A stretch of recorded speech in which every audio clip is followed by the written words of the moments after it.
नमस्कार, मी विनोद धर्मा भोसले, नगरसेवक, माजी नगरसेवक सोलापूर महानगरपालिका तथा काँग्रेस पार्टीचा एक कार्यकर्ता आहे। कालच सोलापूर लोकसभेचे भाजपाचे उमेदवार आमदार राम सातपुते साहेबांनी एक वक्तव्य केलं की जोपर्यंत मराठा समाजाला आरक्षण मिळणार नाही किंवा मराठा समाजाचा आरक्षणाचा प्रश्न मी सोडवणार नाही तोपर्यंत मी फेटा बांधणार नाही। मी या राम सातपुते यांना सांगू इच्छितो, याचा अर्थ स्वतः मान्य करतायत की जे 10% त्यांनी महाराष्ट्र विधिमंडळामध्ये जो कायदा पारित केला असं ते म्हणतायत आणि एकीकडे ते म्हणतात की मराठा आरक्षणाचा प्रश्न सोडवल्याशिवाय या ठिकाणी मी फेटा बांधणार नाही। म्हणजे सरळ ते मान्य करतात की आम्ही मराठा समाजाची फसवणूक केली आहे। जर राम सातपुते यांना आपल्या माध्यमातून एक ह्या फितीच्या माध्यमातून विचारू इच्छितो, जर तो प्रश्न सोडलेला आहे असं एकीकडे तुम्ही म्हणता आणि परंतु दुसऱ्या बाजूला म्हणता की या ठिकाणी मी फेटा बांधणार नाही, याचा अर्थ सरळ मराठा आरक्षणाच्या या माध्यमातून मराठा बांधवाची तुम्ही शुद्ध फसवणूक केली आहे हे तुम्ही निश्चितपणे इनडायरेक्टली या ठिकाणी कबूल करताय।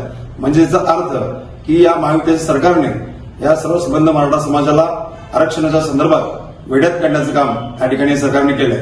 म्हणजे जो उधळलेला गुन्हा असेल किंवा जो झालेला जल्लोष आहे हे सर्व मराठ्यांची शुद्ध फसवणूक होती हे स्वतः राम सातपुते या ठिकाणी मान्य करत आहेत। आणि राम सातपुतेंना विचारू इच्छितो की ज्यावेळी 10% आरक्षणाची या ठिकाणी विधिमंडळामध्ये प्रोसेस चालू होती त्यावेळी मात्र राम सातपुतेंनी कोणत्याही प्रकारची बाजू मांडली नाही, परंतु आज मात्र या ठिकाणी केवळ मतांसाठी या ठिकाणी मराठ्यांच्या भावनांशी खेळण्याचा प्रयत्न राम सातपुते साहेब करत आहेत। परंतु निश्चितपणे मी सांगू इच्छितो की मराठा बांधव हा दूध काळ नाही, मराठ्यांना निश्चितपणे माहित आहे की आपली फसवणूक कोणी केली आहे।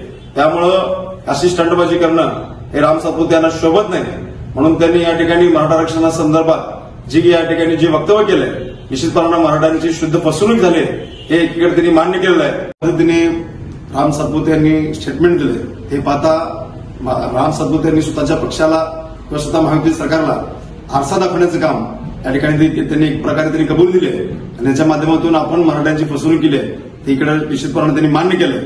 त्यामुळे मराठ्यांच्या भावनांशी खेळण्याचं काम या ठिकाणी राम सातपुते यांनी केलं।